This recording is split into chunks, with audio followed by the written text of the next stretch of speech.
Parfois, on se pose la question en silence, hein. Qu'est-ce que je peux faire pour améliorer la qualité de mon sperme? Et cette question devient encore plus pesante quand on est déjà en couple. On essaie d'avoir un enfant, mais que les résultats médicaux disent que tout va bien.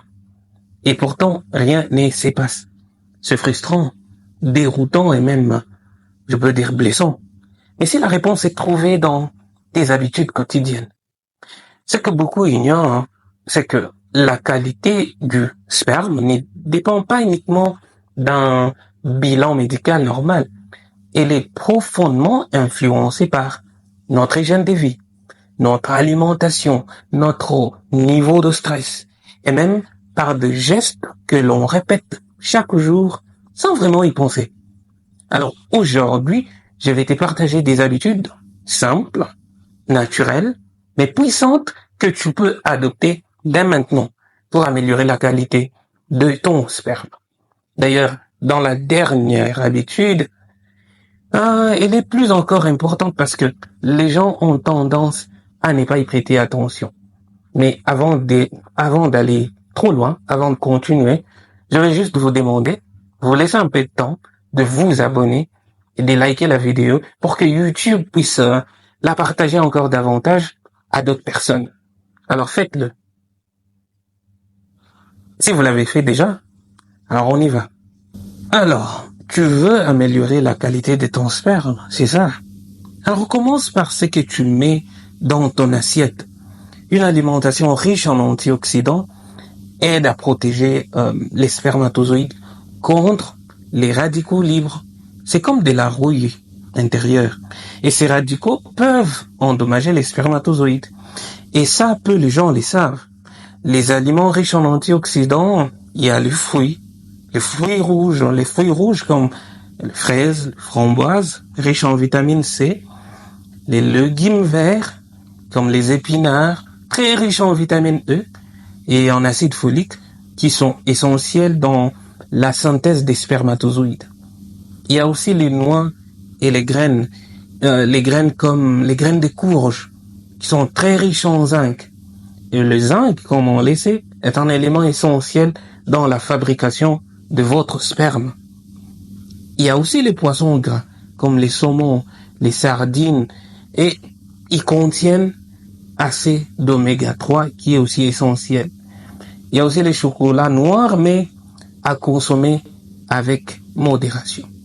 Les spermes met environ 72 jours à se renouveler, donc ce que tu manges aujourd'hui influence la qualité de ton sperme dans 2 à 3 mois. Donc commence déjà maintenant.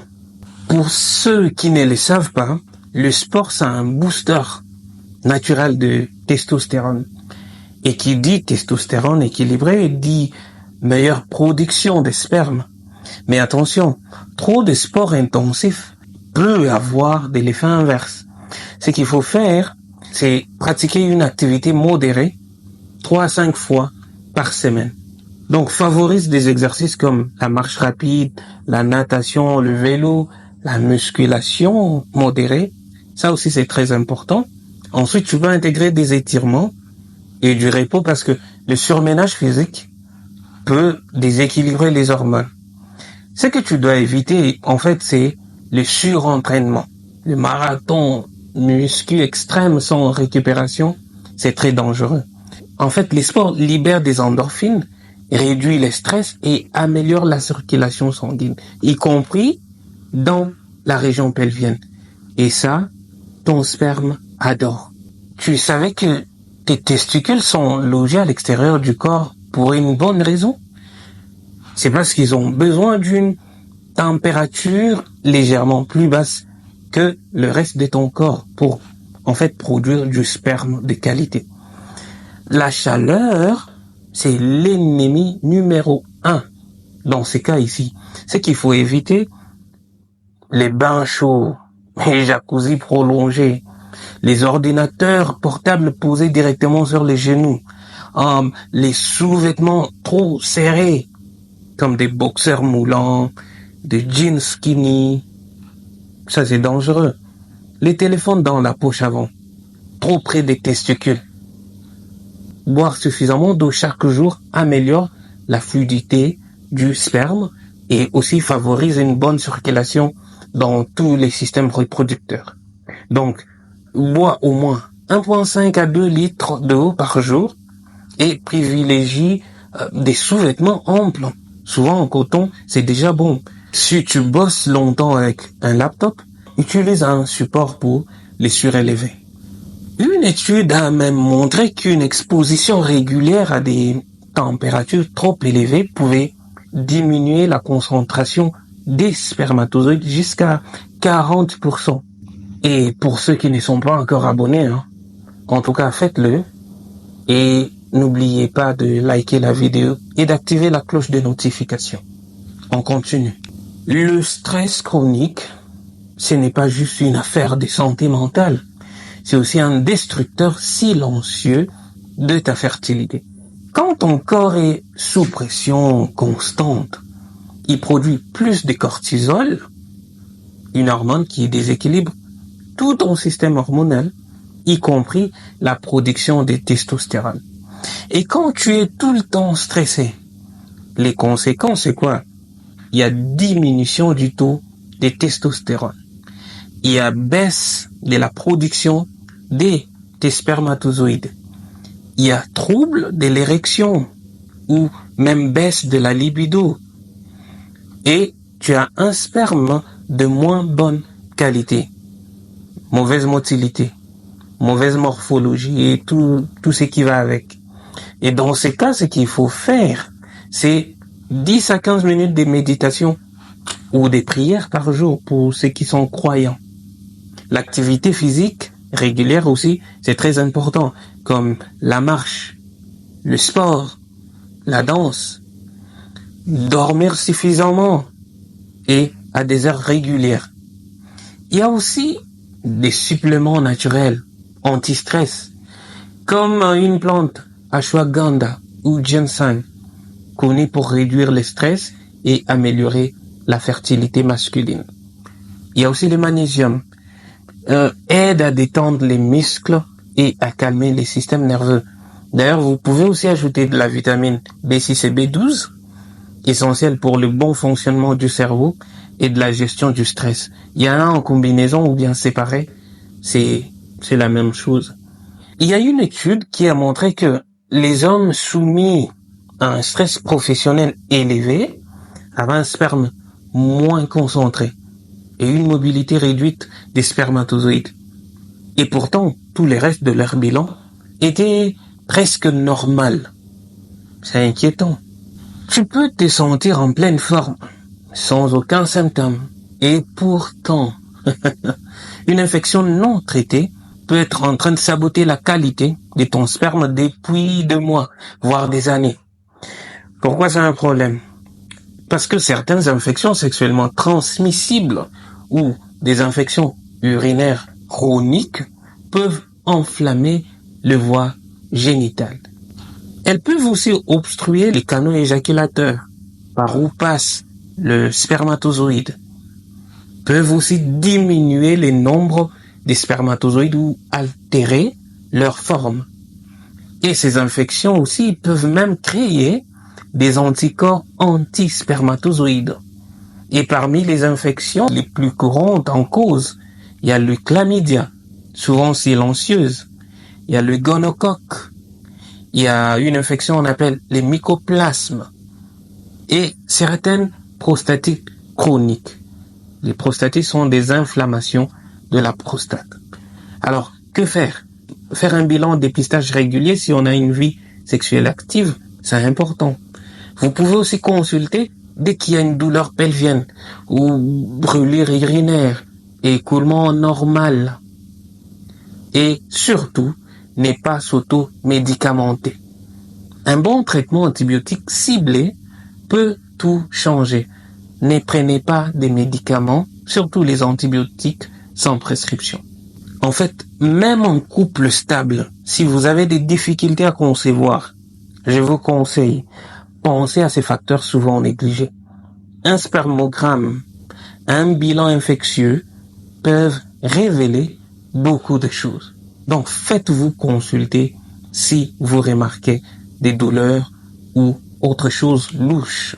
Et si ce n'était pas toi, mais ton environnement qui sabotait ton sperme? Ce qu'on touche, ce qu'on respire, ce qu'on applique sur la peau peut parfois tout changer. Hein? Pourquoi c'est important? Certains produits chimiques, appelés perturbateurs endocriniens, les PE, peuvent altérer la production hormonale. Ces produits peuvent réduire le nombre de spermatozoïdes.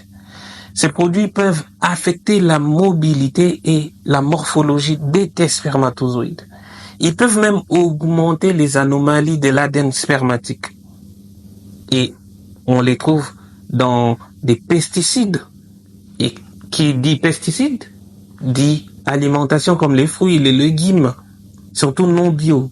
On les trouve dans les plastiques contenant du bisphénol, les bouteilles, les boîtes alimentaires. On les trouve dans les cosmétiques, des lotions contenant des parabènes. On les trouve aussi dans des produits ménagers agressifs. Alors, ce que tu peux faire pour te protéger, c'est laver les fruits, légumes ou opter pour du bio si possible. Éviter d'échauffer les aliments dans du plastique. On a dit ce que le plastique contient. Lire aussi les étiquettes de tes produits corporels et privilégier les gammes naturelles si possible. Et si dormir mieux, c'était déjà améliorer ton sperme. Ce que tu fais la nuit, quand tout semble calme, impacte bien plus que tu ne l'imagines. Les sommeils influencent directement la sécrétion des testostérone, surtout pendant les phases profondes du sommeil. Un mauvais sommeil peut réduire la concentration spermatique, diminuer la mobilité des spermatozoïdes et affecter leur morphologie. Un mauvais sommeil aussi peut augmenter les risques d'infertilité masculine. C'est tout ça. Alors, ce que tu peux faire, c'est dormir au moins 7 à 8 heures par nuit et éviter les écrans bleus au moins 1 heure avant les coucher. Gérer ton stress, c'est très important avec la prière ou la méditation. Crée une routine régulière de coucher. Et comme conseil bonus, le sommeil n'est pas une perte de temps. C'est l'atelier où ton corps prépare la vie. Améliorer la qualité de ton sperme, ce n'est pas une question de chance. C'est une série d'habitudes simples, quotidiennes, que tu peux commencer dès aujourd'hui. Tu crois que plus tu t'abstiens, plus ton sperme sera de meilleure qualité? Détrompe-toi. L'équilibre est la clé. Une éjaculation trop fréquente, plusieurs fois par jour, peut diminuer le nombre de spermatozoïdes par éjaculat. Une abstinence prolongée, plus de 7 jours, peut entraîner une accumulation des spermatozoïdes vieux et moins mobiles. Alors, l'idéal, selon les études, c'est avoir des rapports tous les 2 à 3 jours. Et ceci permet de maintenir une qualité optimale du sperme. Surtout quand un couple essaie de concevoir. Je parle ici aux couples qui essaient de faire un bébé. Cela permet un bon renouvellement du sperme sans altérer la concentration ni la motilité. Ce que tu peux faire évite les extrêmes. Ni les marathons sexuels quotidiens, ni l'abstinence prolongée. Donc, essaye d'écouter ton corps. Adopte un rythme sain, naturel, qui respecte ta libido et celle de ta partenaire. Et comme conseil bonus, le corps aime la régularité et la fertilité aussi. Alors, voilà, tu connais maintenant ces habitudes simples, mais puissantes, qui peuvent faire toute la différence dans la qualité de ton sperme. Et non, il ne s'agit pas de magie, c'est pas de la magie, mais de la science et de la discipline. Tu veux mettre toutes les chances de ton côté? Commence par une seule de ces habitudes aujourd'hui. Une seule, et observe les changements. Et si tu veux aller encore plus loin, je t'invite à regarder cette autre vidéo, les 7 critères d'un bon sperme où je décortique ce qui est réellement un sperme de bonne qualité. Surtout, pense à liker, à t'abonner, à activer la cloche de notification. Partage cette vidéo à un frère, à un ami, à un collègue, parce qu'on a tous besoin d'en parler. Merci d'avoir été jusqu'à la fin. Prends soin de toi et de ta fertilité.